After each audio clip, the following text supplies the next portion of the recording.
Hello and welcome to the All About Ability podcast. This podcast is sponsored by Kyle Financial and Strathclyde House Buyers. Kyle Financial are proud supporters of local communities and specialise in helping you protect what matters most. For your family, your lifestyle and even your income, they have it covered. Kyle Financial are now offering free wills, regardless of whether or not you need any other service. Go check them out on their website, www.kyle-financial.co.uk, or check them out on Facebook, Twitter or even Instagram. Strathclyde House Buyers are a local property solutions company who specialise in helping people sell their property quickly with no fees. If you or anyone you know are looking for a fast, stress-free sale, check them out on their website, www.strathclydehousebuyers.com, on Facebook or on Instagram.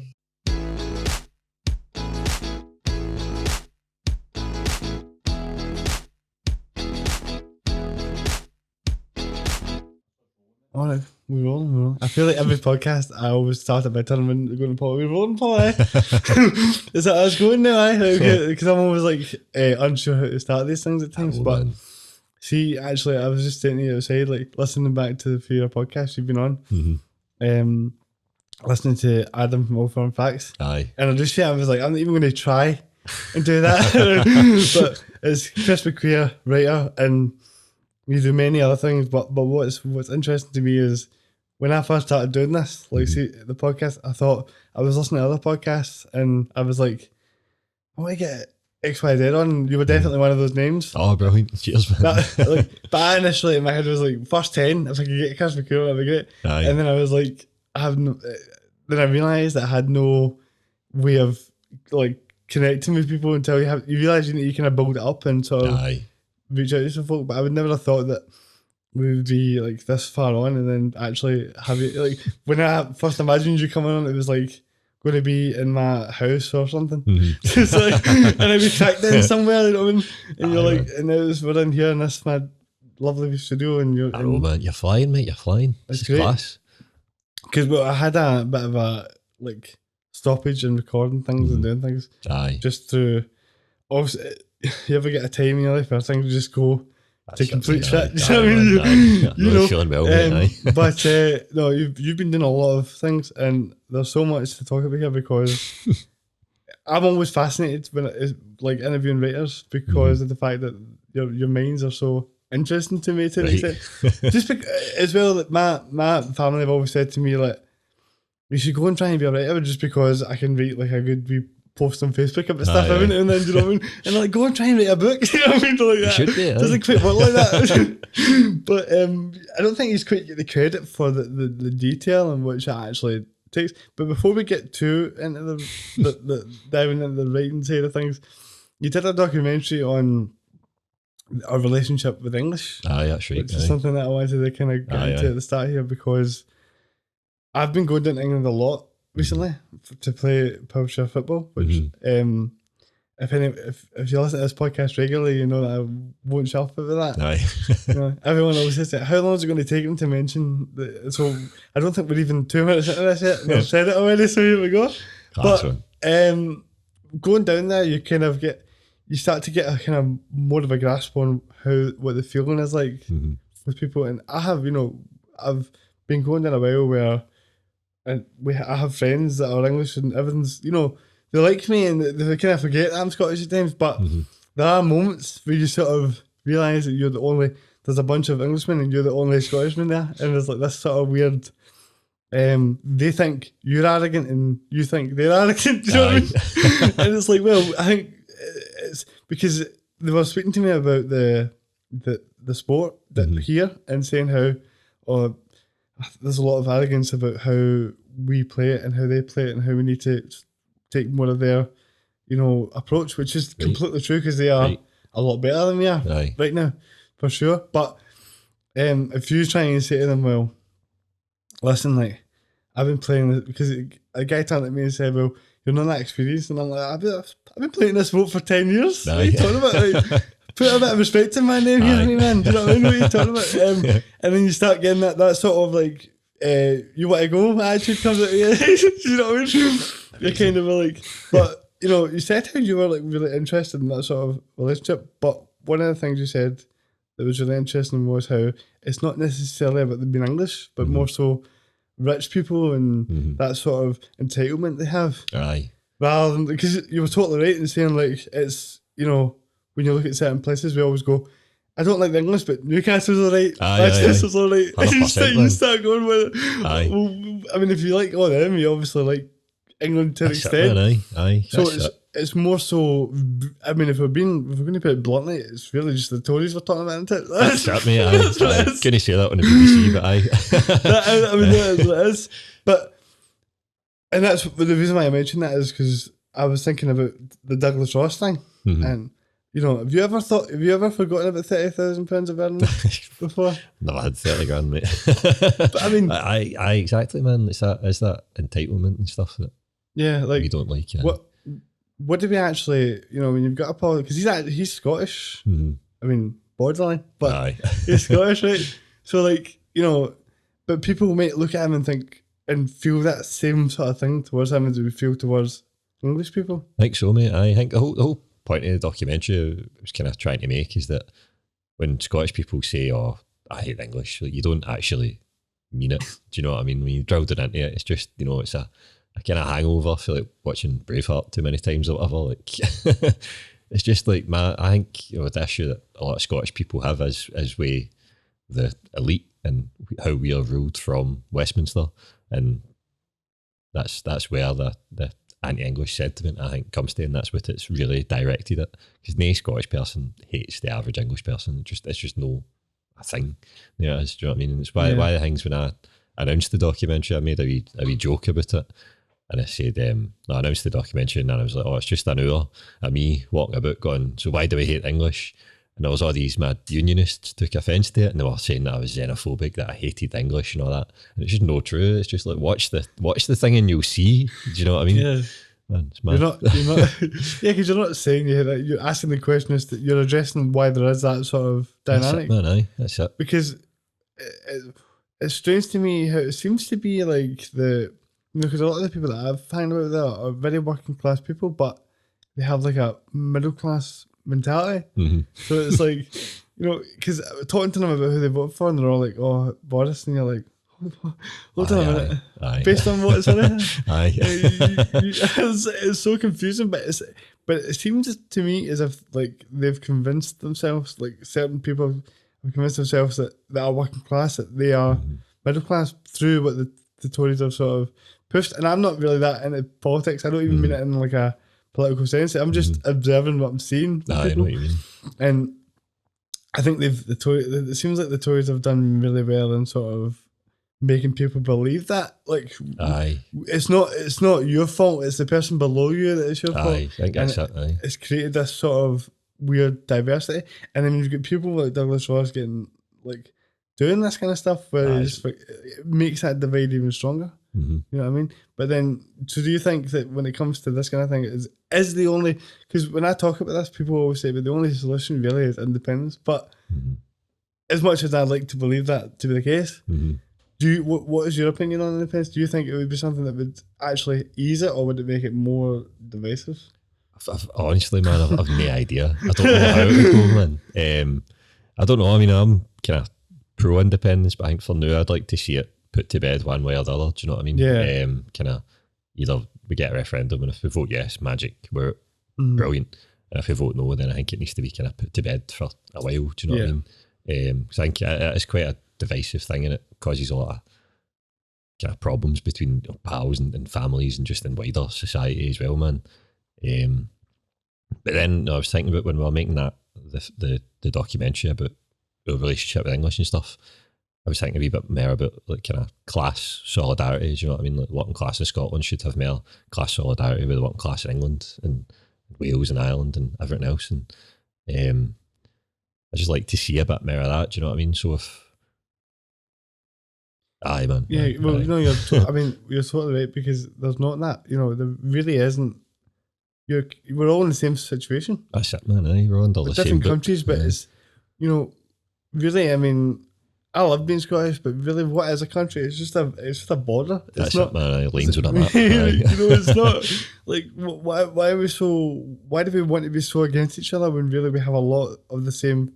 But that is what the Tories are. They're just. That's it, man. It feels like their goal is to divide. Is to create those divide between the working class, because if the working class, like you say, were all to like unite, then the Tories would have no chance. They would have no chance. But that's their whole genre, is to be like, because if we all work together, they'd be finished. That's it, man. I hate the Conservative Party with a burning passion, man. I think they're absolutely evil. So I do, man. I think the kind of greatest trick they ever pulled was, like you say, like convincing people that you need to blame the people below you. I think as well, it's just kind of selling people this dream. You know what I mean? I think people buy into the idea that, oh no, maybe one day I'll be a millionaire and the Tories are the party of the elite. Do you know what I mean? I'll be a part of that, and maybe that's something they aspire to, man. The Tories just feed you this nonsense that, you know, one day you're going to be in a position where you're going to have loads of money, and you end up. I don't know, man. Yeah. I don't know. I just think they're evil, inherently evil. I hate them. That's just that's how the Tory listeners tuned into this. And you know what? Good riddance to them all. Right? But no, exactly. And I think that when you look at the way that they go about it, you're almost wondering, like, because England have, like, it's not even, they've got a stranglehold in the whole country. They are totally in control. That I don't think Labour or any other party are really even remotely close to dethroning them in any way. And despite the calamity of how badly everything's been handled down there, it's unbelievable. But like you say, you're just sort of like promised this sort of dream of, you don't need to worry about them because you're going to be a success, you're going to be a superstar. You know what I mean? And you end up with all that whole idea of that does really is make the poorer poorer and the richer richer. That's it, man. Because even Darren Loki, I never know what name to use for him. I would say he's more Darren now than he is Loki. I think so. Just because it's hard for me to even imagine the fact he was a rapper. I know. He was a good rapper. He was a really good rapper, but like you listen to him now and you're like, that he was a rapper. That's amazing. That's mad, isn't it, man? and he's also a writer, so that begs the question. That begs the question: when's your rapping album coming out? Oh man, never, man. What would be your rapping name, Chris? Oh, I don't know, man. A wee some kind of pun on my last name, maybe. Like I was actually thinking that, like, earlier, like if I was trying to pronounce your name McQueer, I was like try and slow down the word so I could say it right. I'm always like, people always tell me, I've said this before. I've got this idea in my head that because I've got cerebral palsy, that I need to slow down and it affects my speech in some way. But I think it's more so in my head because that's what people have told me all my life. I think so, mate. You know what I mean? It's like you grow up and people are like, "Oh, you've got cerebral palsy and you slow down," but then you grow up to realise you've got a different cerebral palsy than what you're describing to me. There's different variants of what's going on here. So you feel like you're having to deal with that. But that's a total sidetrack to it further. Speaking of Dan, what was I had him on the podcast and I haven't posted it. I will, hopefully it'll be posted before this comes out. Brilliant, mate. But it was talking about there was something I was speaking to him about the process of writing. And this is going to get serious, Chris. Right. So prepare yourself. Right? But it was a really interesting question that got a kind of unique response from him, and I was curious what your thoughts would be on it. We're talking about the process of writing when you're struggling mentally. So what I was saying to him was, when I'm going through like a bad time of things, like if I'm for whatever reason feeling bad about things and not doing the things I would normally do, and you get in that kind of down slope in a way, I tend to let everything go, you know. I tend to let things, you know, the gym or whatever I'm doing, it all just kind of falls away.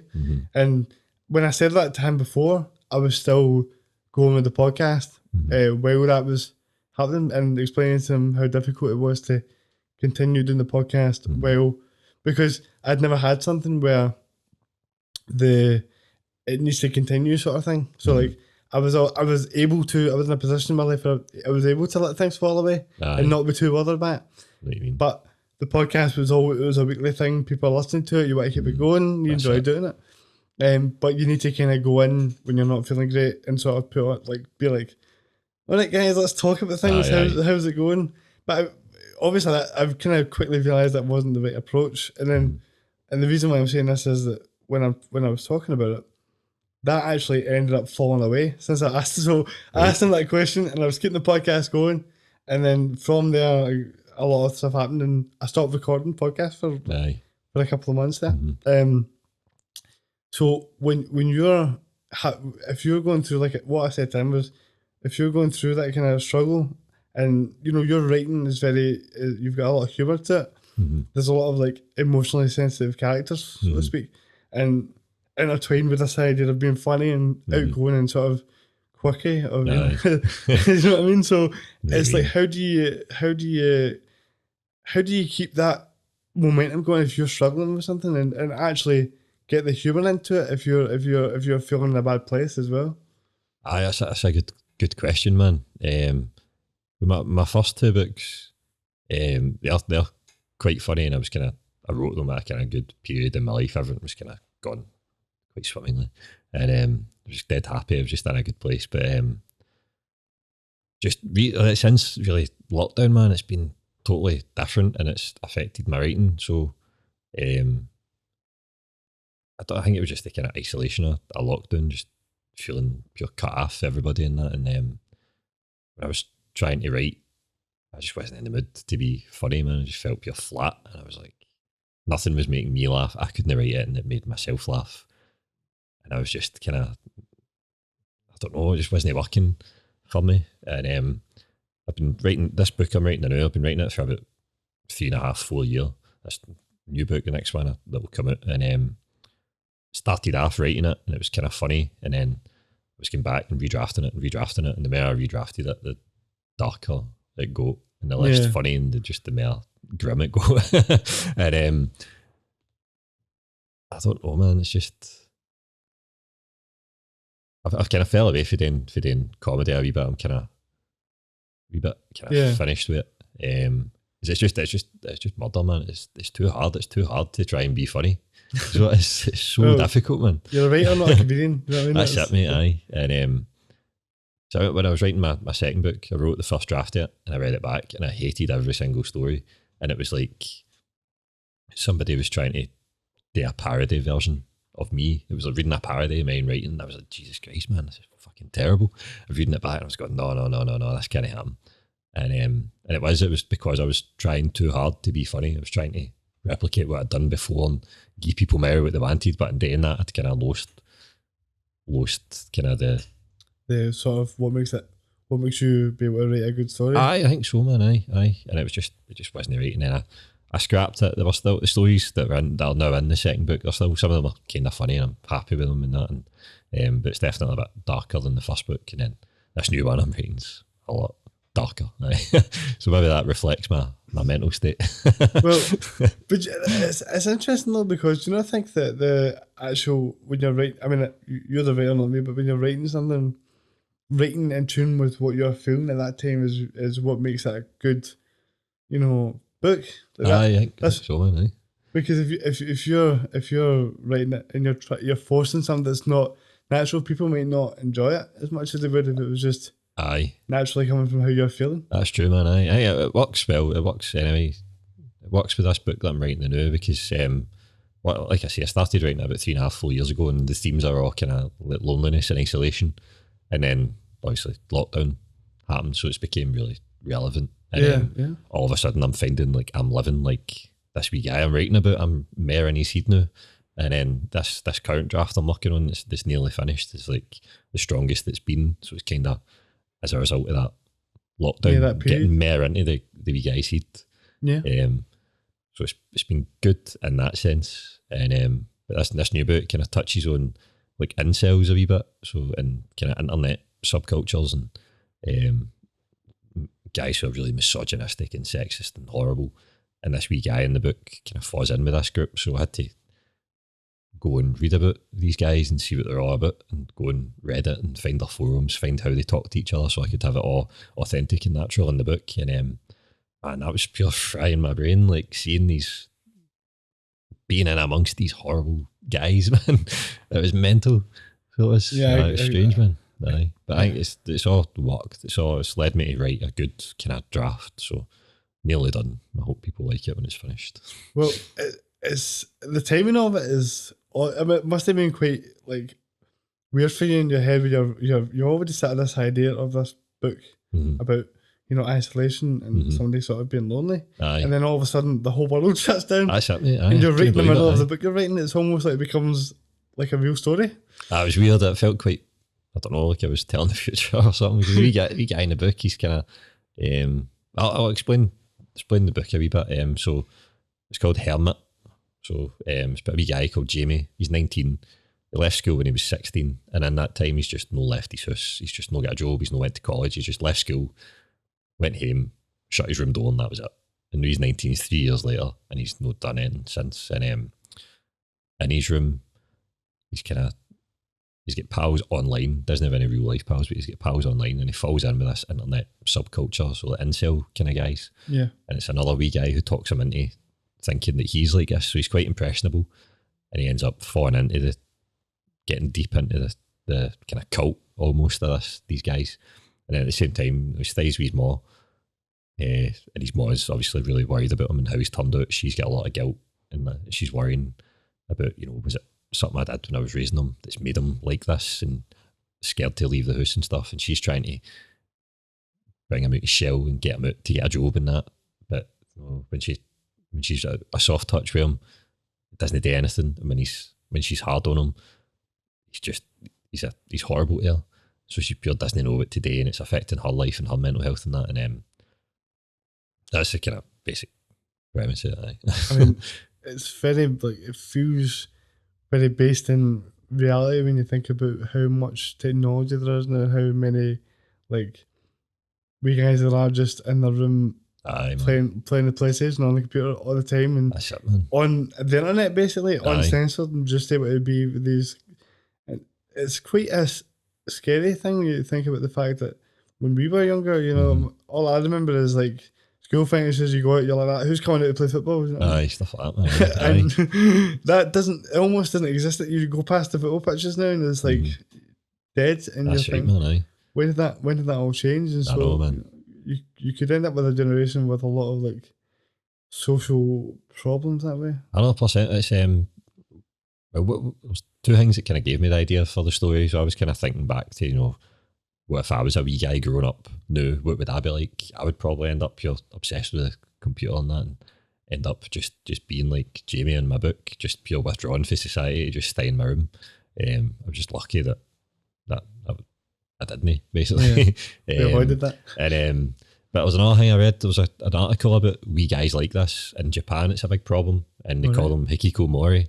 So it's basically guys who just withdraw from society. They just chuck their job, lose contact with other pals, don't have a girlfriend. They just sit in their room and that's it. And it's because it's like a registered disability in Japan because it's such a problem. And these guys are just so troubled, and it's like a lot of them are just burnt out for work or for uni or whatever, that something just snaps and they just go, can't do this anymore.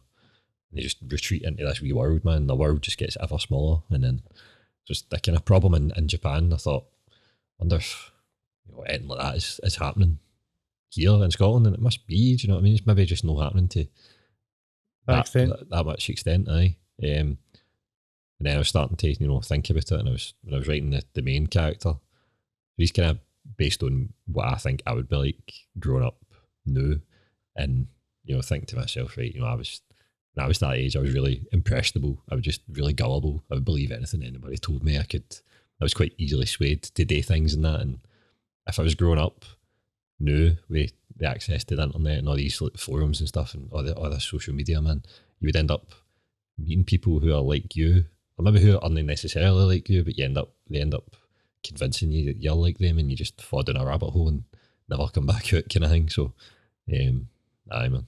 And it's so when you put it like that and you realise that could happen to so many people, that would definitely happen to me. Aye. I mean, even just from the sense of before that, but when we were growing up, it's like you were so easily, I mean, I was exactly the same. You're so easily swayed to do anything. You're like, aye. Oh, we're all going to go to a party or a field and get mad about it. Let's go do it. I'm 15 years old, but fuck it, who cares? You know what I mean? And you know, and I'm saying 15, and I'm being generous for that. So it's like, but it's so like it was so ingrained culturally to be like to follow the crowd. Aye, man.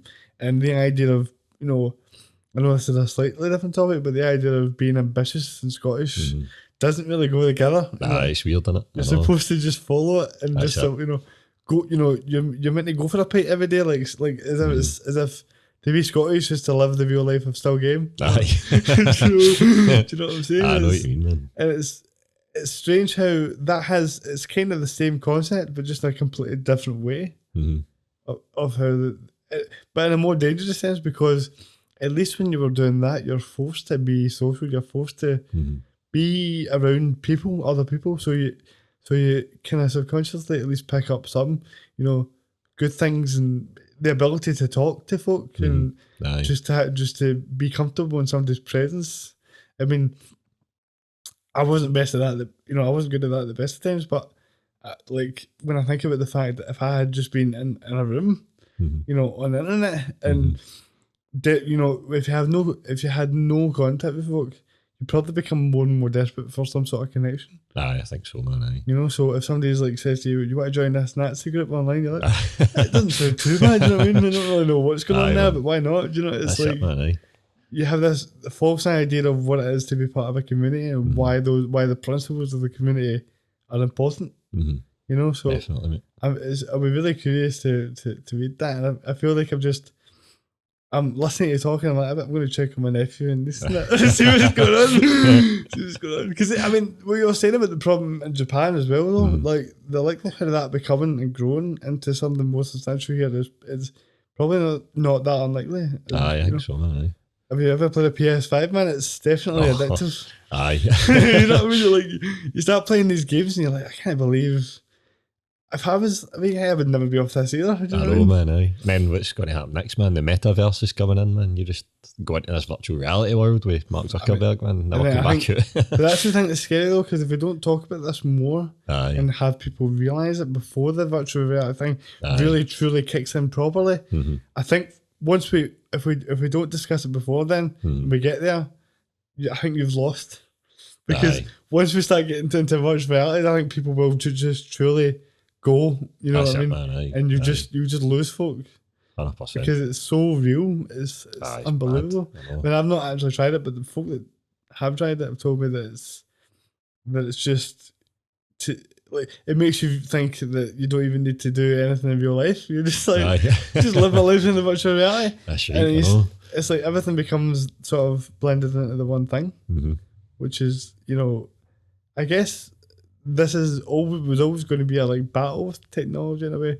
But what do we, you know, when we talk about these things, what can we actually do to in some way to slow it down or even just have an idea of how we can let people know? You know, we're talking about this story of this boy in your book and he gets caught in this sort of trap, and did it just purely come back to educating folk and talking about it, you know, because it doesn't seem that talked about. It's like kind of goes under the radar, and then you're starting to see it more and more on Twitter where you're like getting replies to things, and you're like, why is there somebody in my replies that has no photo calling me a rat? You know,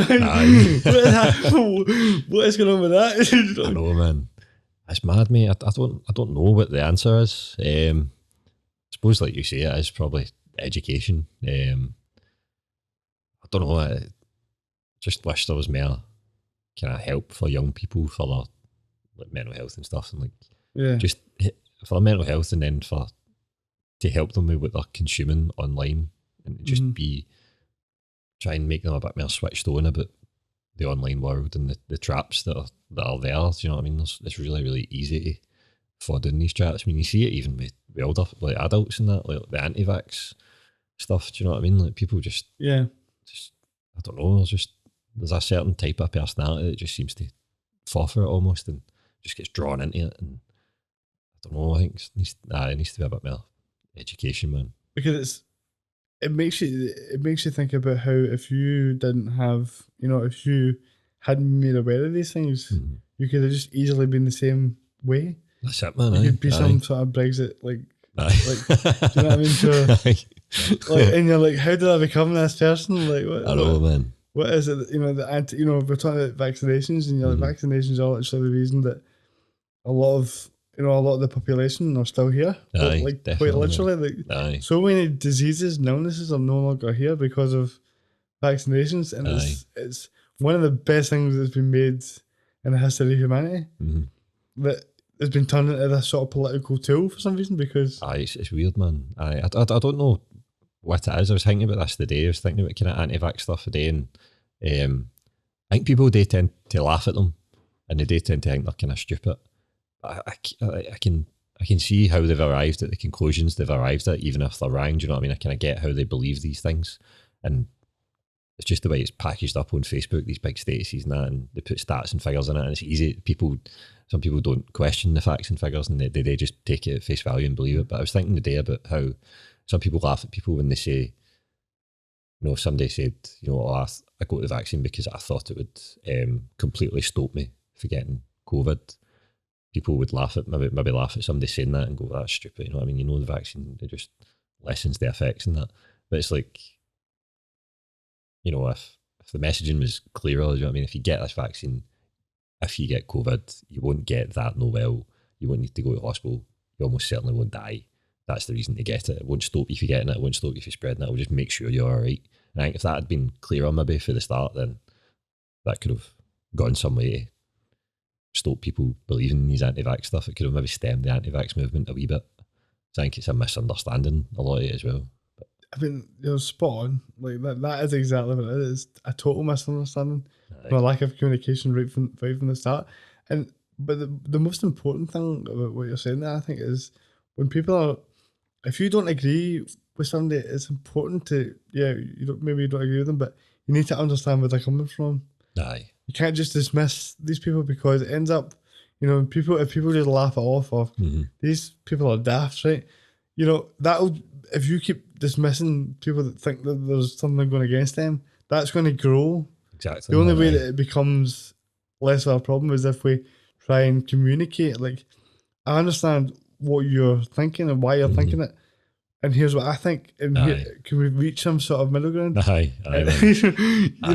there's like zero. It seems like there's zero of that conversation, and just more of a divide thing. That's it, man. Aye. It's one of the things I like to think I'm quite good at is kind of understanding where somebody else is coming from. I think it's the reason I never really seem to be in any arguments kind of online or anything. I just don't do it. But I think it is. I think you need to look at the other side and just understand how they've arrived at that conclusion, because it's not necessarily that they're completely wrong. It's maybe just they've consumed different media for you. They've got their stuff from a different source than you. And as a result of maybe like biases or whatever, they've came to a different conclusion. And even if it's wrong and stuff, you need to understand that's where they've come from. And then once you do that, you can approach them with like actual facts and science, and you can get to people that way. But it's why the things I'm always always appear as if I'm like on the fence about stuff, as if I'm pure ambivalent, as if I don't have any strong opinions one way or the other. There's been a few times I've been asked on like kind of debate night on BBC, and like it's just no for me, man. I just can't handle it, because I can always see where the other person's coming from, even if I don't agree with them. Do you know what I mean? And it makes me look like pure Keir Starmer, man. Like sitting on the fence a bit. As much as that skill is a great skill, when you're a politician, it's not brilliant. Aye. And that's probably again. Just on a side note, back to the politics for a second, what you just said there, like when you look at why the Tories so far ahead of like Labour in England, for example, is because of the fact that like you've got people, the Conservatives they're making a bold, clear statement. They're making a point that's like, you can't not hear it. It's like really direct, and it's like, he's going to do this and he's going to do that, and wow. Aye. And then you've got the other side, but it's like, well, I can see this and see that and see that. So they don't really remember anything that the other side's saying. Aye. They just remember that bold thing that the Tory said, and it's like when they go to vote, it's like that's the thing that's in their head, and you're like, that's it's not necessarily, it doesn't necessarily need to be accurate, it doesn't necessarily need to be true, but as long as they remember it, that's what will get you the vote. That's what it feels like. Man, that's it, man. I know that was kind of just as you said that though, it made me No, realize, you're like, saying, man, you're Keir 100% Starmer right. needs to get his finger out, man. What's Aye. happening? You know, bring back I know, Jeremy. man. You know what I mean?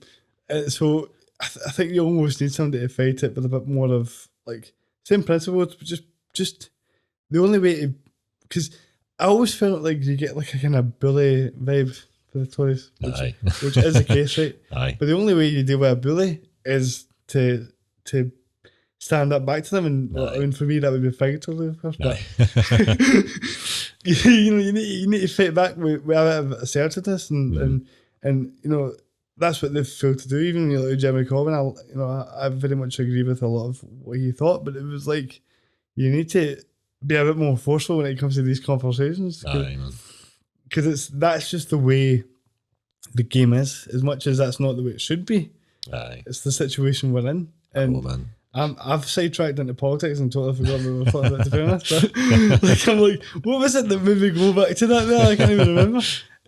But yeah, it's the whole idea of being, you know, like actually understanding folk and having that, you know, but being able to do that really comes to like the idea of actually having a skill of listening to folk, being able to take in information, because it's a very much a dying skill of actually, you know, everybody wants to tell their story. And I want to tell my story, you want to tell your story, but it's like no conversation ever really achieves it, and if you can't take in what somebody else is saying. That's it, man. I think it's like, I've always been like that since I was a wee boy. I've always been a pure listener. Like, I just like taking in other people's stories because it helps me with my writing, do you know what I mean? And then the more you listen to them, the more you pick up on their mannerisms, and the more they pick up on the way they talk, not just what they're saying, but how they talk, how they use words, hand gestures they use, the facial expressions and that. I can then take that and put it in my writing. See, actually analysing, being able to analyse people like that, is that something that actually got you into writing to begin with? I don't know, man. I think I don't know what got me into writing to begin with, to be honest. It was 25 when I started writing. I'd tried when I was like 12, 13. I had a brief attempt at it, wrote like 2 pages of a story and just left it. The other time I would write was like when I was studying English. Maybe get asked to write a story in English, and I would do that and I would enjoy it, but I would never have thought to go home and do it in my spare time. It was just like, I don't know, man, I just got to 25 and I'd done all these mad jobs, and I was just pure, didn't know where I was going in my life kind of thing. I was just pure stuck. I was 25, still staying with my mom, no any further forward in my job. I'm in the same job that I was in when I was 16. I've tried all these other careers and nothing's gone anywhere, and what am I going to do, man? And then I've always been a big reader. I've always read loads of books, man. And then I think I read, it was like a couple of no very good books back to back, and I was reading it and I thought, I could do better than that, man. This is a lot of shit. Read the next one, that's shit, you know. I could do better than that. Fuck it, I'm going to try it. I just like sat down one day and went for it, and I found that like I was enjoying it. I was like, this is brilliant, man. And then the more I wrote, the more I started, you know, using people in my life as inspiration and putting them in the stories and that. And then I started really, you know, trying to analyse people. No, analyse them, that makes me sound like I'm pure observing people under a microscope, man. But like just being a bit more perceptive, and trying to look at body language and stuff. And I found it really interesting. It really helped my writing. And the more I did it, the more interested I got in it. And kind of better my writing got as a result of that, adding in all the extra layers and textures for things I'd picked up in real life, man. So, man. So was it something that was kind of like almost in a way self-taught in your head? Like when you're, like it was something you've always been interested in, and then you give it a go, and it, you know, when you get in that situation where you're 25 and you sort of feel like you don't really know where you're going, and you've tried it before, maybe years prior, but never really thought about it. Aye. And then you sit down and you write your first book, Hings, and I'm sorry if I'm not pronouncing that right. Oh, but spot on. It must have been like a really surreal feeling for how successful that was. It was like a pure light bulb moment when I started writing. I was like, it's brilliant, man. Why have I never done this before? And then eventually, like, I was just writing as a hobby. So kind of like before my shifts, after my shifts, sometimes during my shift at work, like just writing wee notes and stuff. And just like posting them online. I knew I wanted to do it for a living, but I thought if I want to do it for a living, I'll need to go to college and then go to uni, and it's got to be years down the line before I get a book published. So just enjoy this wee period as it is. So I was just writing away, putting stuff online, and I was building up a following doing that. I was putting up a story every week, and sharing it on Twitter, and it was getting kind of good following in that. And I thought, right, well, I'm doing this, I might as well. The next step is to try and get your stories published in like magazines. So it's like literary magazines, the magazines that are just short stories and poems and stuff like that. Try and get into one of them, and then you've got a publishing kind of credit to your name. And then when you submit your manuscript, the book you've been writing, if you submit that to a publisher, you can back that up and say, I've been published here. It gives you a bit of kudos, makes you look the part. So I started doing that, and then one of the publishers that I sent a story to, one of the magazines I sent a story to, it was 404 Inc. And they started off just publishing this magazine, but they wanted to move into publishing books. And I thought, if I can get Slow into the magazine, when they want to publish books, maybe they'll publish my book. Yeah. So just like thinking ahead, man. So I did that. They agreed to publish it in the magazine, and then they had like a launch party for the magazine. I went through for it, and then it was half cut, and I went up to one of the lassies, Laura, who runs the publisher, and I was like, look, I've got enough stories to like fill a book. Would you be interested in reading them, having a look at them? She was like, aye, I'd love to. And I just thought she was being nice. When I woke up the next morning, I was like, she was just being nice, man. That was mortifying. Why was I doing that? Pure steaming, getting up to her, like, yeah, I've wrote a book, do you want to read it? Like, that's just embarrassing, man. Jesus Christ, I've completely fucked it. I just forgot all about it, never sent her anything. And then a couple of weeks later, she emailed me and said, have you got that book you were going to send us? We want to read it. I was like, Jesus, man, right? So I sent it. And then again, another couple of weeks went by, she got back and she's like, listen, we want to publish this as a book. That was just like pure best day of my life, man. I was like, I can't believe this is happening. Like, it was just a pure light bulb moment for when I started writing, and then like a year later getting the book published. It just felt pure meant to be. Do you know what I mean? Yeah. Amazing feeling. And finally having a bit of direction in my life, because I'd just been pure rudderless, just absolutely bumbling through life up till that point. Knew I had a actual career to work towards, and something like doing it full time. That was my goal. I could keep working towards that, man. So it was just an amazing feeling, man.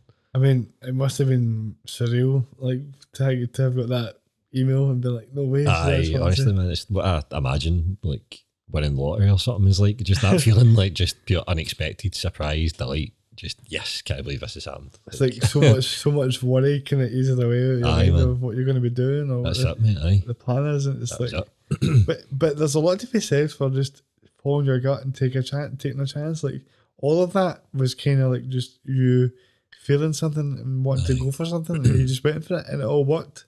That's it, man. I kind of say that to everybody now. So because I've wrote the books, I get to go and kind of teach English and creative writing to young people, and it's one of the things, you know, I always say to them. There's always like a couple in each class who've maybe got half an idea that they want to be a writer when they grow up.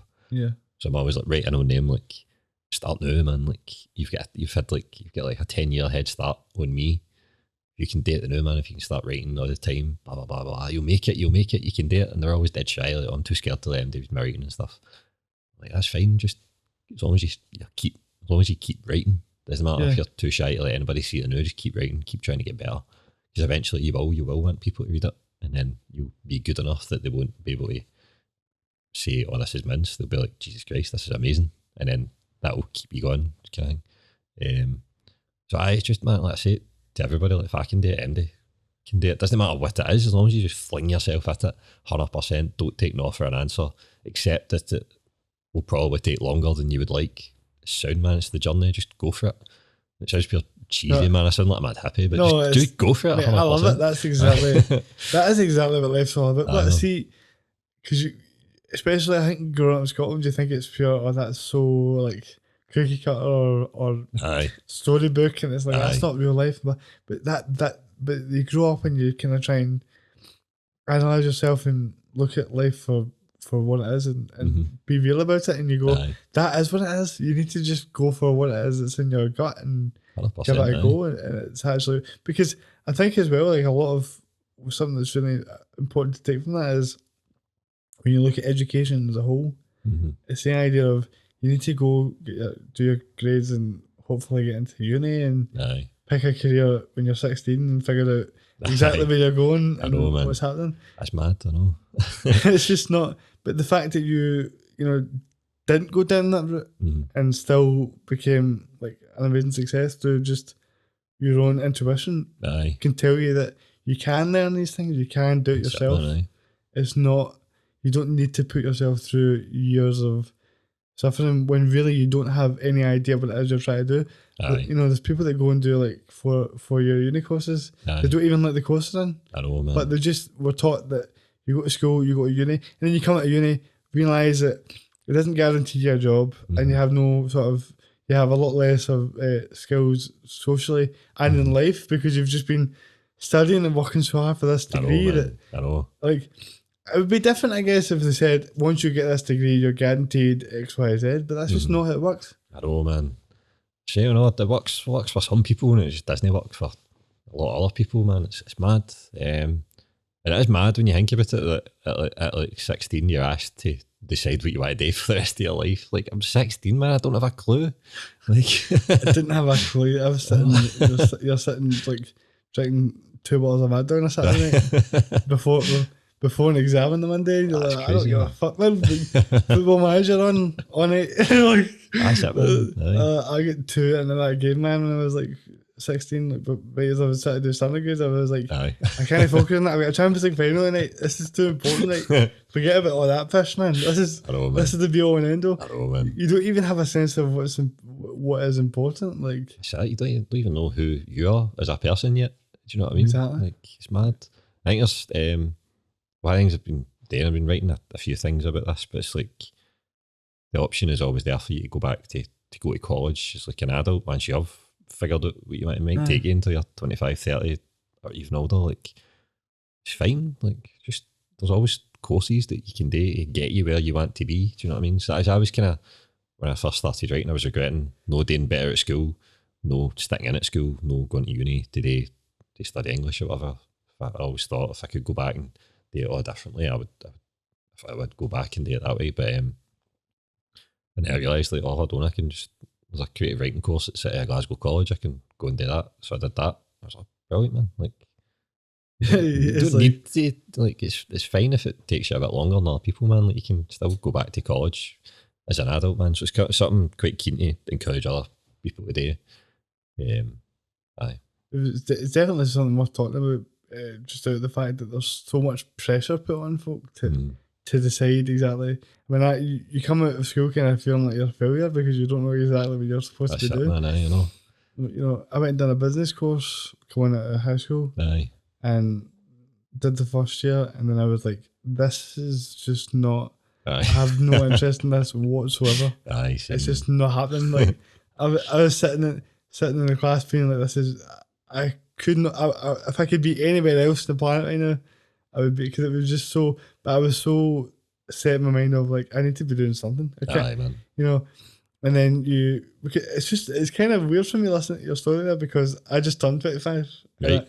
And I've been thinking a lot about different areas of my life, and we're talking about like mental health and stuff earlier, and how much that has affected me throughout my whole life, the ups and downs and all these different types of things, that a wheelchair can offer you when you're, from a young age, because I've always been in a chair. I don't know. I feel like because I've known you through social media and you've seen some of my stuff, but I've never actually talked to you about the fact that I'm in the chair and why that is, and I seem to be getting a lot of like questions of how come you can do this and that, but you can't walk, and what is the deal with that? And I'm always like, well, it's how does that make you feel, man, when people say stuff like that to you? Like, it's strange because I've always been in a chair, so it's never been something that I never knew anything different. But I think actually what happens to you is you grow up and you're like like when you're a kid, you're like, I was buzzing. I didn't really care that I was in a chair. and it's more like the world sort of throws it in your face. Like, Aye. there's a point in your life where you're just a wee guy having a good time, enjoying your life. You're happy-go-lucky, and somebody goes, "Look at that cripple over there," and you're like, "You talking to me? Aye. Is it me you're talking about? You can't be talking to me. What does that even mean?" And then you realise what that means, and you go, "Oof, man, that's pretty tough," you know. And so it's just kind of it comes back to, and this was one of the big reasons why I even started the podcast, was the perception of what ability means, and the idea of things that you can and can't do, and why things are so severely classified as like this life-ending sort of. If you're in a wheelchair, it's like, and when you're born and your parents get told you're going to be in a chair, it's like seen as a sort of, well, maybe not as much now, but definitely for most of human existence, was viewed as like a death sentence. It was like, oh my God, what are we going to do? How is he going to live life? What's going to happen? And it's like we've grown as a society with technology, and the fact that we go about in this chair that's electric and it's great, but like there's still a lot of society that's still stuck in that mindset, despite the growth in the actual, environment and the actual access and stuff like that. There's still people that are stuck in the same way. So we don't care, and I think COVID actually showed that. COVID showed how much people with disabilities and stuff like that are not valued. Like, it felt like that. Well, me watching people talking about things like that. It's mad. Like it was weird because before it, you're like, people would be nice, and all of a sudden when it becomes about like you or them, you're like, fuck those guys, man. Who cares? Kill them off. I don't care, man. As long as I'm alright, who cares? And so that was mad. But that's why having people that are putting out the right message and putting out the right, like even just right from the top of the idea of we need to be working together. And even just partly, like when you look at going back, by the way, I never talk about politics like that, so it's weird how many times I'm going back and referencing it, but even when you go back to it, you're like, when we talked about how for years they pushed being divisive and being all for yourself, all of a sudden, the COVID thing, the pandemic, shows you exactly why that is a terrible approach, because we were in a situation where we all had to work together. We all had to work together for this to be, sorted out, basically. Aye, definitely. But meanwhile, we've got leaders that are telling you, just focus on yourself. You're the only thing that matters in the whole universe. You know what I mean? And so you've got you've had this sort of entitlement built up in your head through what you're seeing and what you're hearing, and then all of a sudden they're saying we all need to isolate. We all need to look after each other, and that's where disabled people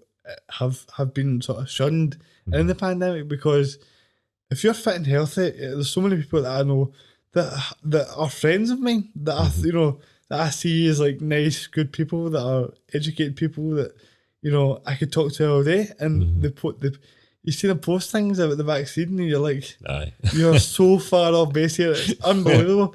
Like, because if you're fit and healthy, right, and if you're listening to this right now, right, and you're thinking, I'm in the prime of my life, I'm going to the gym every day, I have no health concerns, why should I get the vaccine? The biggest message I could say to those people is it's not about you.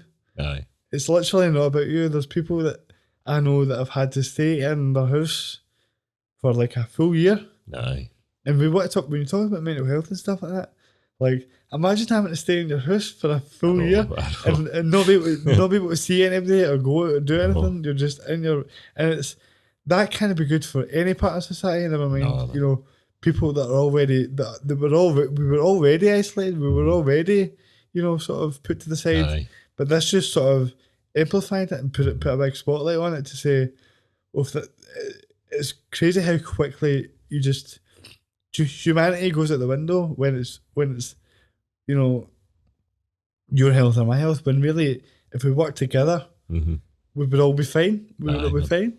And why is nobody sending that message out there? I know. It's crazy to me. I know, mate. You realise that how important it is to elect people that understand those things. If we just had politicians that were more connected to real life, that had actual life experience, that had, I don't know, that weren't Eton and Tory, Eton and Oxford and all that, educated guys who have just never been in the real world. You know what I mean? Been to private school, right into a pure 6-figure job, and now they're politicians and they're deciding what normal working people do. You know what I mean? It's mental to me, man. Exactly. I mean, they're all pals as well. They're all Shit, man, they all know. You know what I mean? They have no idea of even any kind of like I don't even know what the right word is, but like perception of what the real world is like on the ground. And definitely, man. But that's kind of where, you know, like media and the idea of podcasts and stuff can become such a big thing. Aye, definitely, man. Because It can be a now powerful tool and can come back on that. Aye. Now we're in a situation where we don't need it to be on the mainstream news. We don't need it to come from Boris Johnson. We can decide that, because it comes back to that sort of gap between what you're saying, that they're so unaware, but it's because of the gap in wealth, the gap in opportunities, everything. Definitely, man. But if we can use media to spread the message of we don't need to do that, we can work together, you know what I mean? And it can grow into something better than that. Because you see, but that's why, you know, I don't mind if you get information from the wrong people and you get the wrong idea, but see when you've got, and I spoke about this, I won't mention any names, right? But I spoke about this briefly on a podcast with Beans. I don't know if you're aware of Beans, but no Beans, aye. It hasn't come out yet. It will come out soon. We're talking about the idea of if you've got like a big platform, like if you've got like a lot of followers and a lot of people listening to what you're saying, and you know the idea that when you then become like, when you've worked your way up to that level where thousands of people are listening to you and what you're saying, it then becomes important for you to realise that you may have that opinion, but what you're saying needs to be fact checked. You have to fact check what you're saying, 100%, because you're not just some wee random person on the internet. That's it. You've got a following, and That's so it, man, thousands of people are listening to you, being like, "Oh, if he's saying it, if she's saying it, it's probably right." Aye. And you go, "Well, that's not. This is totally the wrong way that it should be," and you just wish that you could talk, like, sit down and talk to these. I mean, not that I'm always sitting down, but you can sit down and talk to these folk and just say, like, look, I don't want to argue with you. I'm really not trying to argue with you in the slightest. Can we just talk about this? Because I need you to understand what I'm saying, and you need to understand, you know, we need to come to some sort of mutual agreement so that people aren't so, like, one-sided or closed-minded. And it's so easy to do that when you get the wrong information. I know, man. I think it's like people need to realise that there's opinion and there's facts, and there's some people base their opinions on false and not true facts.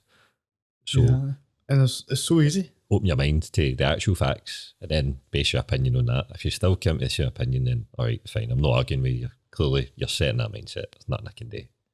But like, I don't know, man. I think people just need to, like you're saying, like, kind of fact check things, think a bit more critically, and look into the information you're getting and where you're getting it from.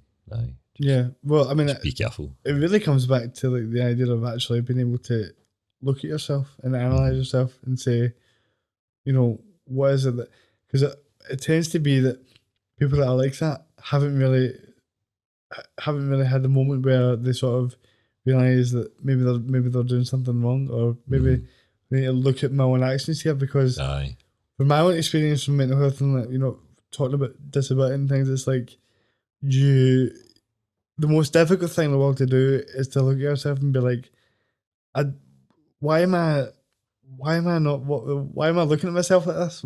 What is it that's making me feel this way?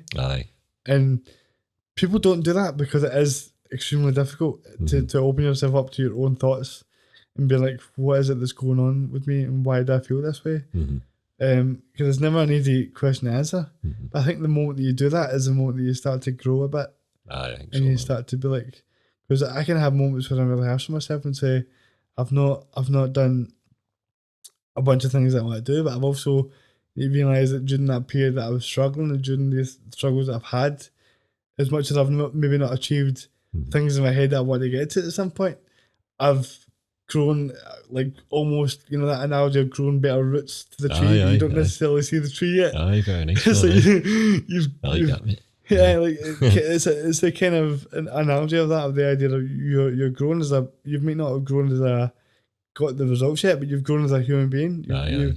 Your idea of how you see the world is more open minded, and having that perception of looking at folk and be like, somebody says, you know, you're a cripple or you're this or you're that, looking at them and going, I feel sorry for them. Do you know what I mean? Aye. It's not, I'm not the problem. I'm not the reason why they're saying that. Mate, do you know what I mean? I know what you mean. If somebody says to you, look at it, like they say something insulting about a moustache or something like that, you're like, he's had a bad day, do you know that? Okay, nothing to do with me. I know what you mean, man. I mean, and you pull that off really well, like, you know, but I'm just saying, like, you know, people can be dicks for no reason. Like, you know, and I know, man.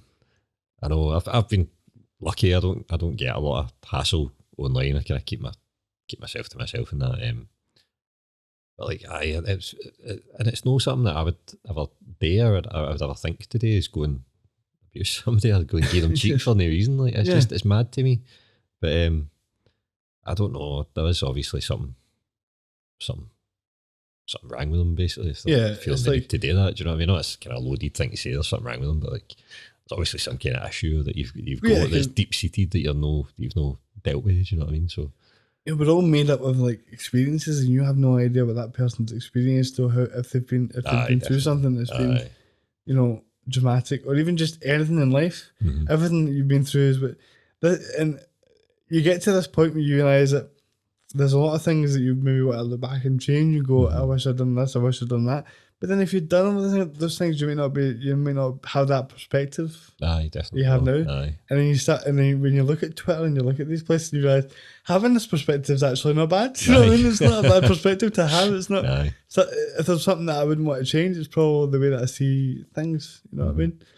And when we're talking about this kind of thing, and you're asking, you know, it came back to the question you asked me, which was, how does it feel when people say things like that? I think that one thing I'm trying to show people with the podcast and the whole idea of all about ability is the idea of like, we literally all have struggles, and we all have things that we can and can't do. I can't walk, but there's probably something that I can do that you can't do. Aye, do you know 100%, what I mean? aye. It's not as obvious to the eye, but it's still. That's it, mate. Aye. True. We're all human beings. We all have, like, there's literally.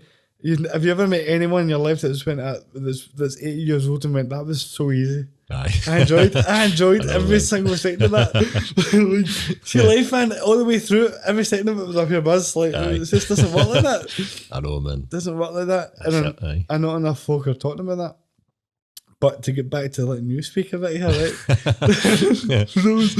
there was something that I seen that you said, you know, as we're on the topic of disability, because I thought this would be really interesting to dive in with you, is you were talking about when you're writing, and I definitely, there was a quote, I copied this down, I hope this is right, where you said that when you're writing, it's so important that you can, you know, the media that you consume, that you can relate to that. Aye. I'm going to get the actual exact quote, because it's going to do my head in. I never do this, but I'm going to, because this particular quote really kind of struck me. It's something I wanted to talk about. He said, it's important to be able to see yourself reflected back in the media you consume. You need to see people who are like you. It's good for you. Aye. Right? And see that, something about that made me think, you're totally right. But then I'm like, you don't see any disabled characters in the media or any sort of disability anywhere in any sort of, you know, shown on TV or in books or even really discussed. It's like we're hidden in the dark corner somewhere.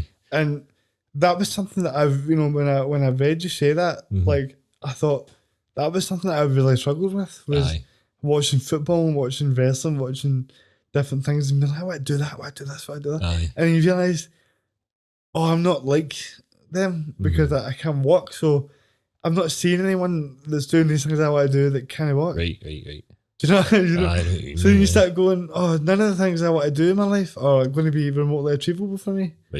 This is me at a young age, obviously, and and then you go, and then you start feeling like you start realizing slowly how the world sees you, you know, and how much that is that they see you in this negative sort of I feel sorry for you sort of way. Aye. When do you think you first became aware of that kind of thing? Like, I think feeling like people felt sorry for you. Like, how old do you think you were when first aware of that? Well, I think that it's difficult to pinpoint exactly, but I can tell you that the first time that I like felt it really was I used to play, and this is a wee bit of a long-winded story, so I'll try and kind of cut it down a wee bit, right? But I used to play football on goes on my knees, so right, obviously now I play like football in a wheelchair, which is a lot easier on my whole body, really. Right? But back then there was no sign of that being a remote possibility, so I wanted to play football and I was going to fucking play football. Do you know what I mean? This is going to happen one way or another. I'm just going to make it happen. So I figured out the fact that I could move about my knees and I could do that, so I could play fives. You know, I could. And I started to get good at to the point where I could do sevens, which people would. You would get down in the middle of goals, be a tiny wee guy in these giant goals, and people were like, "How did he get to that?" Do you know what I mean? Because I had such a big chip on my shoulder. I had the biggest chip on my shoulder ever. Like, I'll show you. Like, yeah. Brilliant. And people would be like, there's not a feeling in the world I enjoyed more than when people were surprised or shocked. And so I loved doing it, and I loved playing fives, and it was just a great thing. And you know, my brother, my biggest brother, and my dad were both goalkeepers. All right. So it was like I felt I took a lot of pride in that. And so I ended up joining this sort of disability group that were doing a wee game of fives, but I was the only one in the chair. Right. And I really enjoyed it. And then through that, I remember talking to somebody one day being like, I want to play competitive games. I want to be in a league or something. I want to try and win something for this. And so I found this team. I'm not mentioning the name because I don't want to give them any credit in any sort of way whatsoever. But we joined.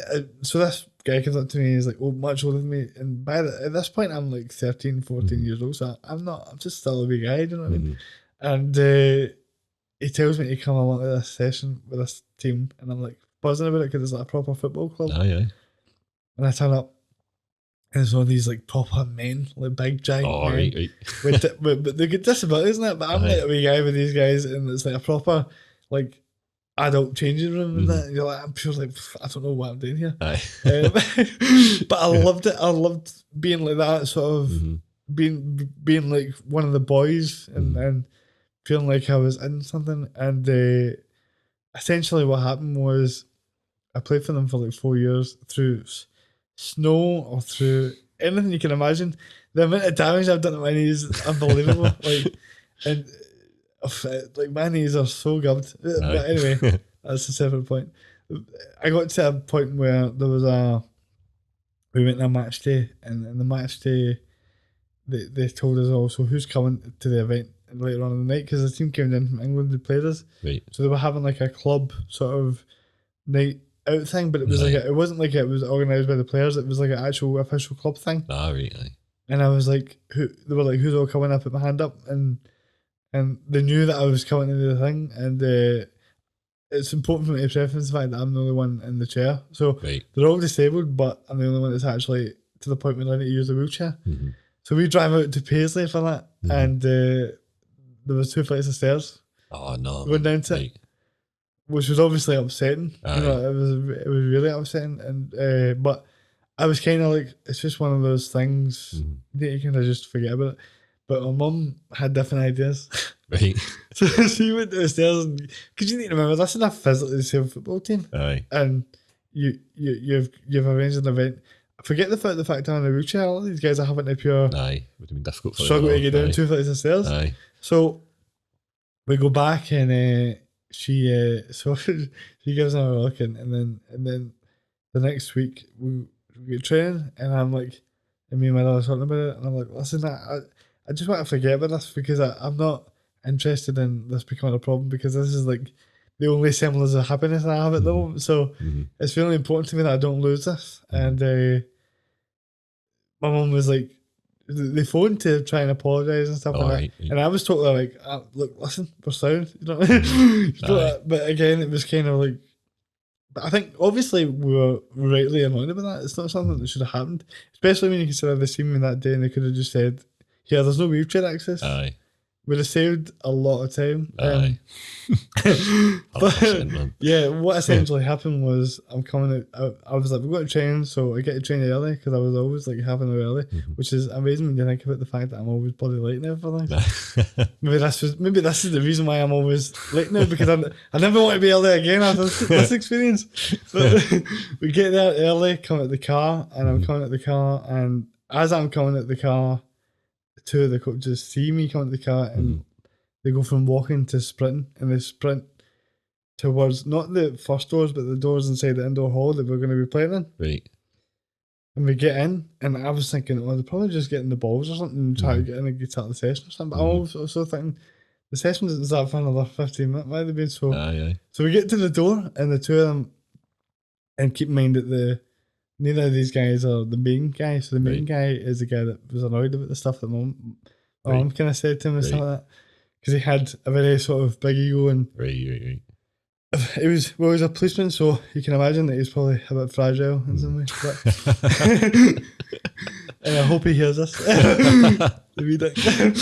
But so we get there, and they just tone like their faces are deadpan, and they're both like, they just say to me straight to me, "You're no longer ambulant enough to play for this football club." That was all they said, and they said, "But we'll allow you to come in and say goodbye to the boys and have a last training session." Right. And I just remember being speechless. Aye. You would be. Because I was like, well, there's so many things wrong with that. But even just from a side note of it, to say to me that I can't play for you anymore because I'm too disabled, and then offer me to come in and do one more session, it totally contradicts what you're saying. But for me, it was like my whole life from one sentence was totally crushed. Like, I couldn't even cry. I was just so like... You're stunned by it. Stunned by the fucking cheeky it. Because it felt like these guys were like to me, they were like family, because I wasn't around. I didn't know anyone in wheelchairs. I didn't actually know, because I went to mainstream school. I was the only one in the chair. And it just totally crushed me, like, completely.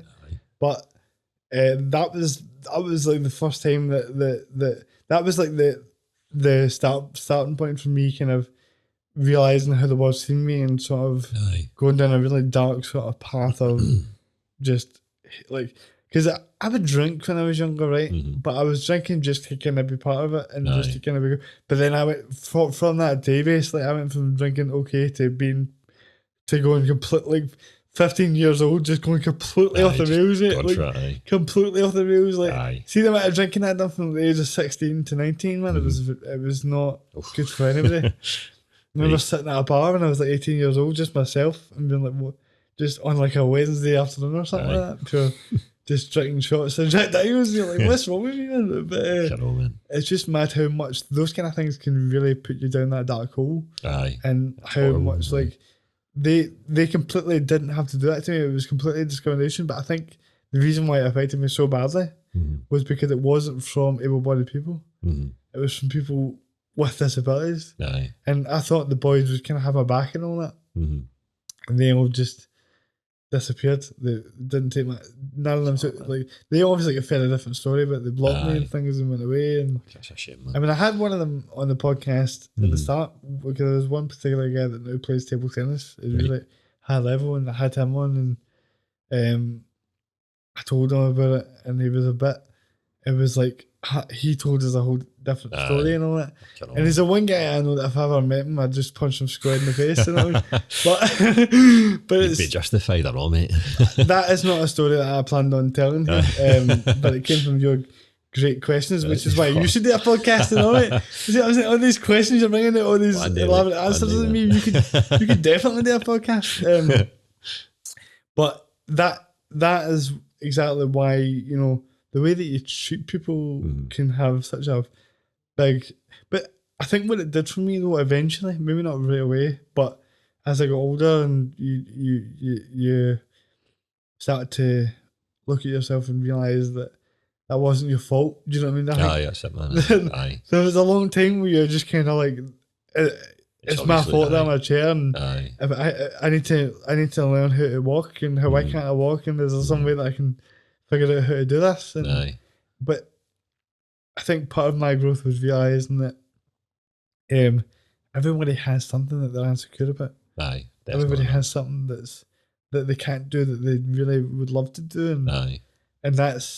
it's like realising that because we're all different, your own skill set is always going to be unique because we are different, and Definitely, man. I think that's why the podcast is so sort of important to me, is to express that. That's good. I didn't see even from that scene, there wasn't many people in wheelchairs or with any disability that were sort of, putting that message out there, even on a podcast, and you're like, I can talk, I can do a podcast.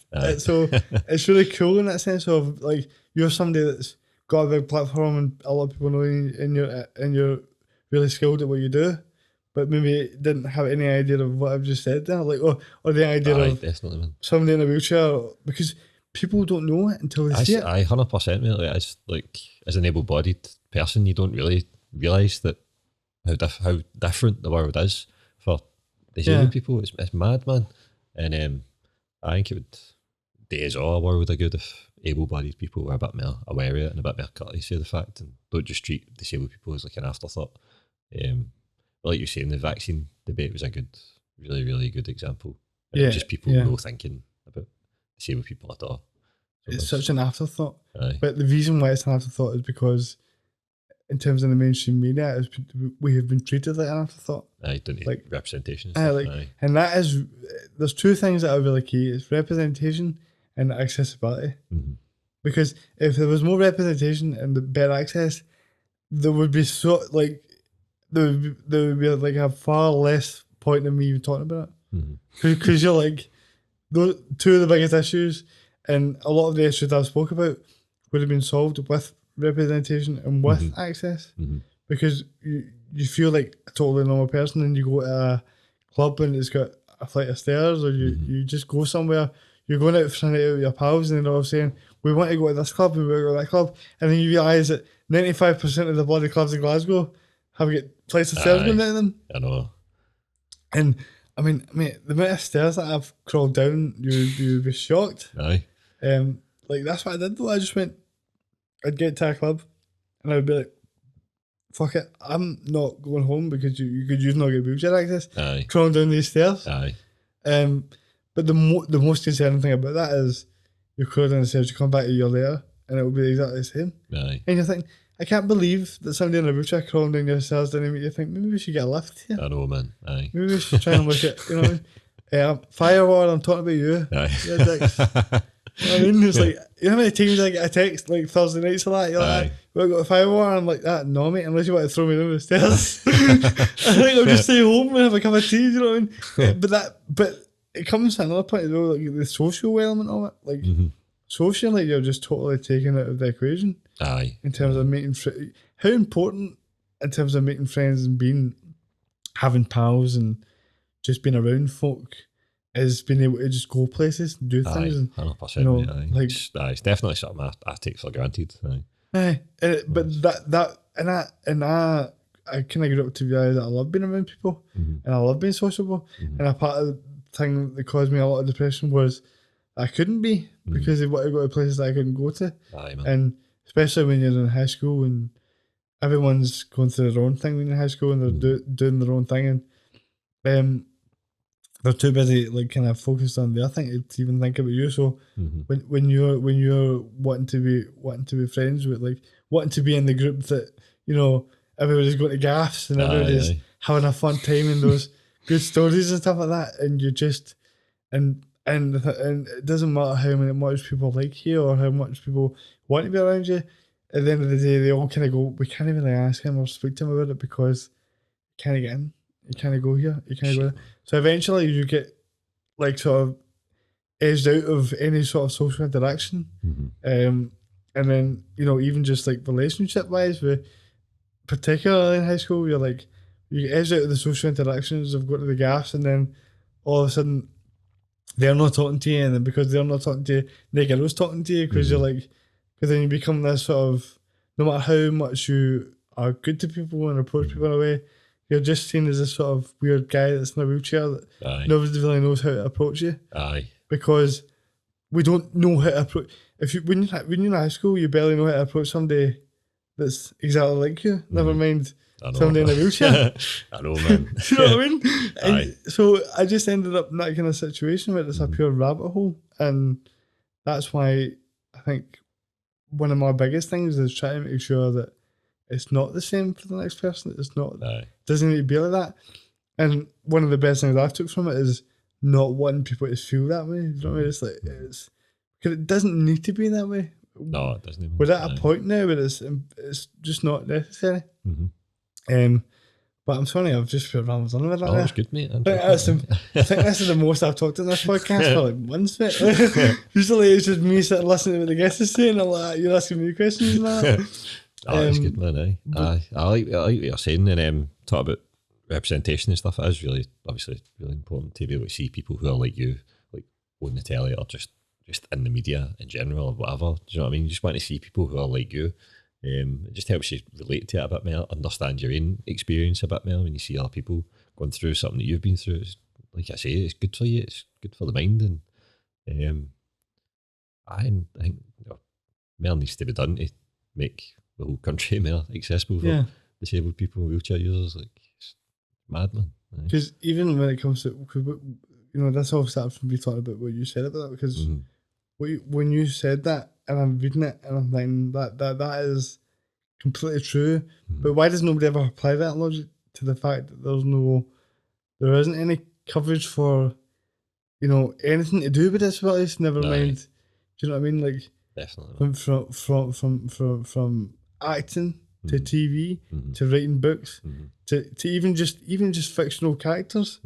See, even when you see writers and books and that, you think there's not even any like actual fictional characters that are based around somebody with a disability.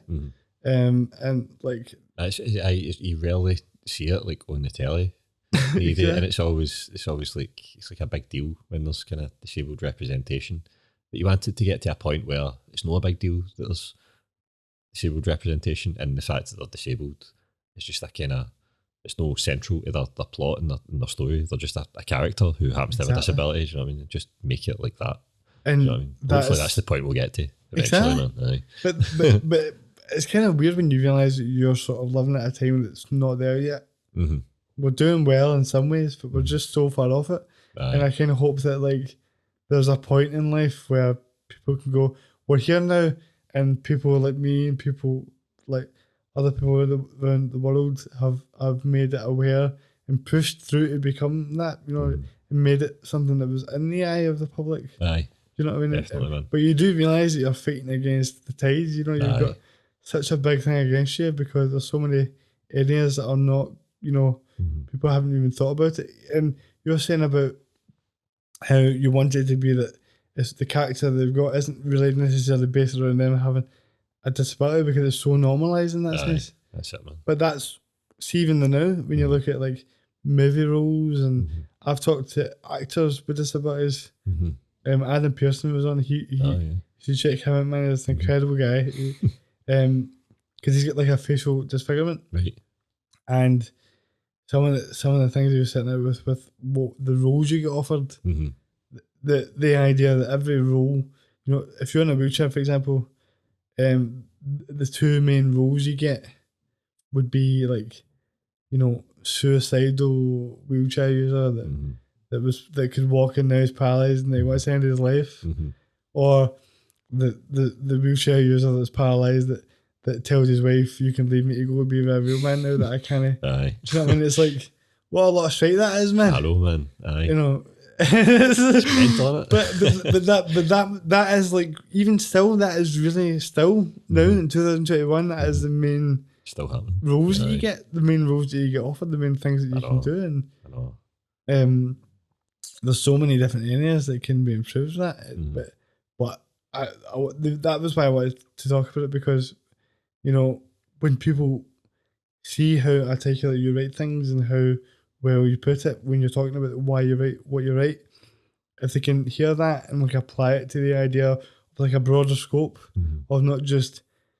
of not just themselves or somebody like them, but the idea that there's people that can't do things that they can do, and that maybe they should be represented more. And asking themselves the question, like, why is that not the case? Why are we living in a world that preaches about equality, that preaches about diversity and being fair, and yet we're still not seeing anyone, like represented from a like, we're talking about like entertainment side of things, but even politically, everywhere. I don't see any politicians in wheelchairs. I know.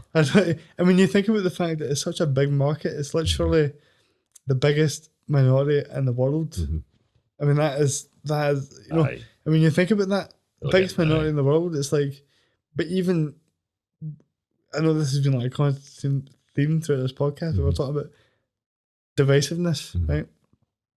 Every disability has like a different thing to it. No two people with a disability are like exactly the same. 100%. So it's almost like not only have we been sort of put to one side, but by actually dividing people that have disabilities with other, because the idea of what I'm trying to say is, because the idea of having a disability is so catastrophically bad, what actually happens is a lot of people with disabilities go, I'm disabled, but I'm not as disabled as he is.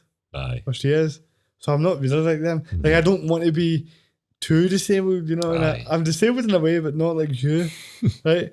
But that's because the idea of being disabled is it's got such a terrible stigma around it. It's the way it's kind of fed to us through the media and through entertainment. Is this curse, this life-changing event, and you're going to be miserable as a result of it. Like, it's not doesn't need to be like that, and it's not like that for a lot of people.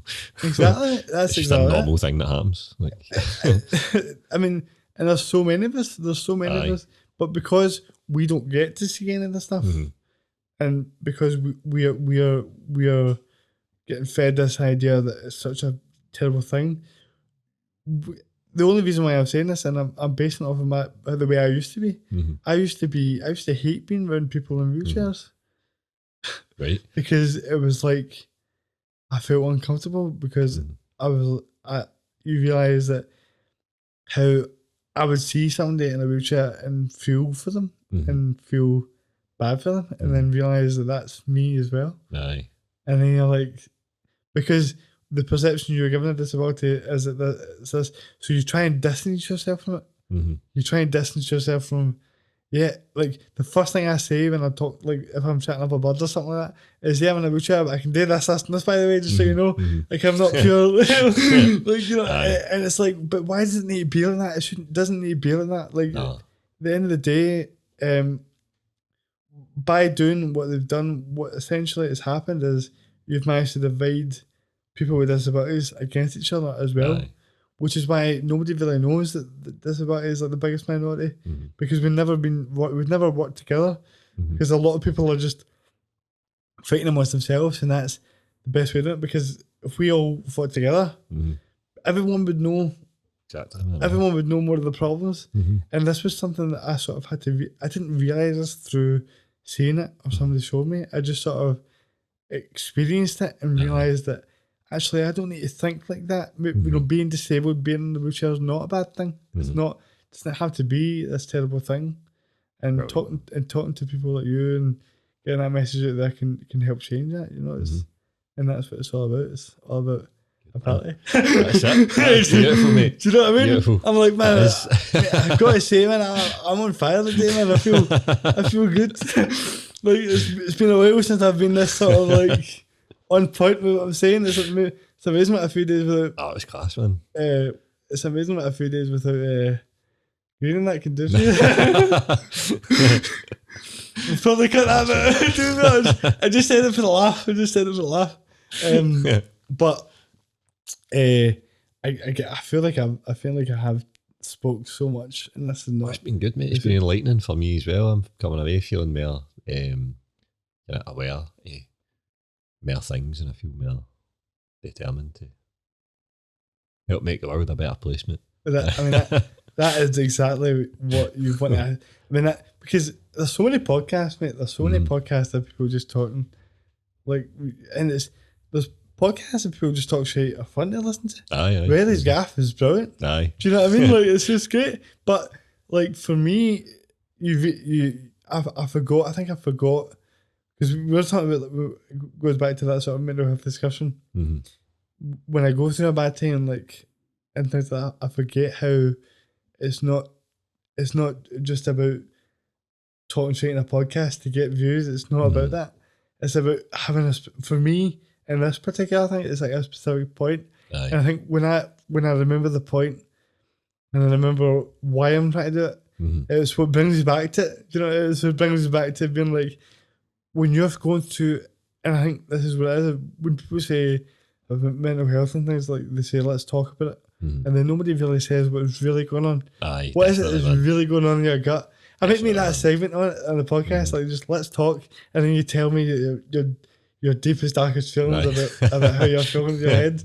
You know, because like if you start talking about that, you're like, this guy's going through a bad time. You know, but people don't want to let you know how bad things are and how much in your head you're not in a good place, and it's for me, it seems like the way of getting out of that is reminding yourself of what is it that's important to you, and what is it you want to do with yourself, like what is it you can achieve that can make a difference in the world, and reminding yourself that, you know, people might put you down, you know, they might look at you and underestimate you and think that you can't do this and you can't do that, but it doesn't matter what they think. I think this is something that people miss, is that as long as you believe in you, fuck what everyone else says, man. That's it, man. Kind of one of the lessons I've learned for being a writer is that you write your books and then you send them out into the world and then they just stand on their own.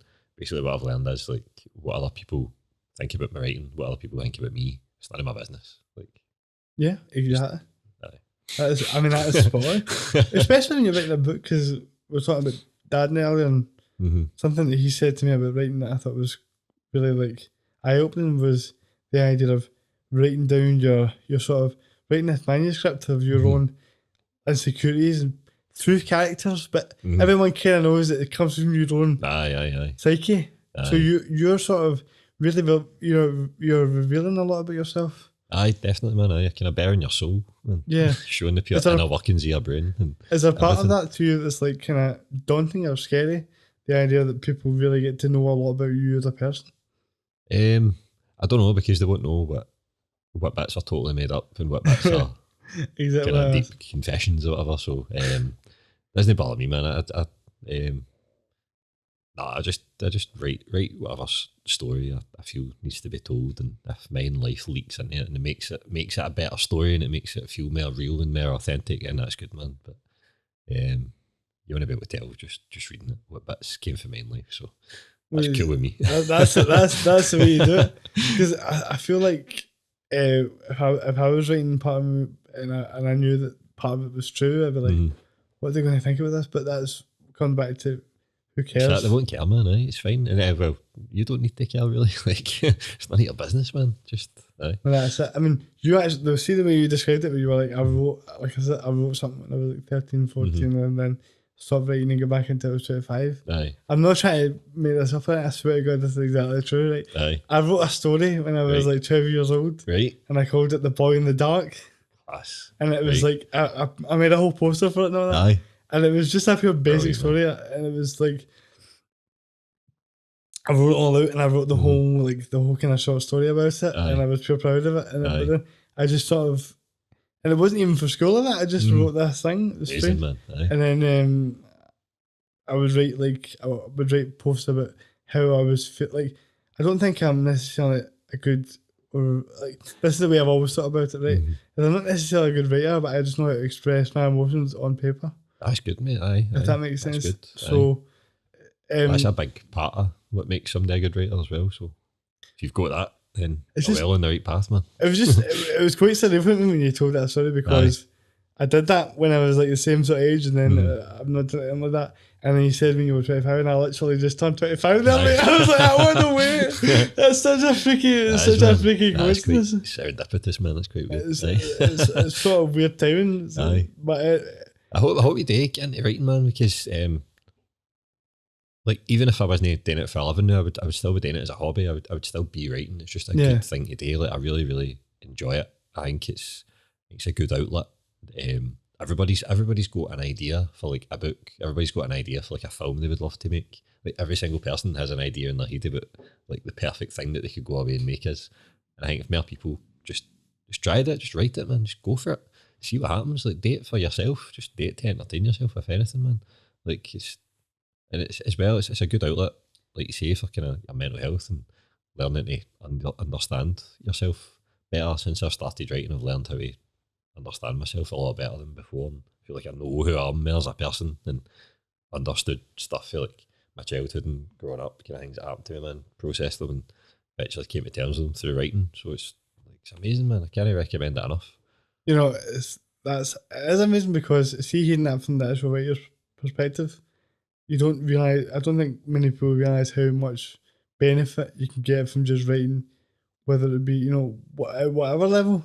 Just writing things out, man, and letting it flow, and you learn so much about yourself, and that's why I love talking to writers, because you get to learn how your process and how that is so unique, because it is such a difficult thing to do, especially at the level in which you do it. Do you know what I mean? So, it's good. Writing sounds like a kind of like a really, I don't know, it sounds like almost this weird pursuit, this weird thing that people do, and it takes them years to get good at it or whatever, but like stories and that, it's the most human thing in the world, man. We've been telling stories to each other for thousands and thousands and thousands of years, man. It's the most like primal, basic thing that's inside us, man. So, and like everybody kind of has ideas for stories they want to tell. We all do tell stories.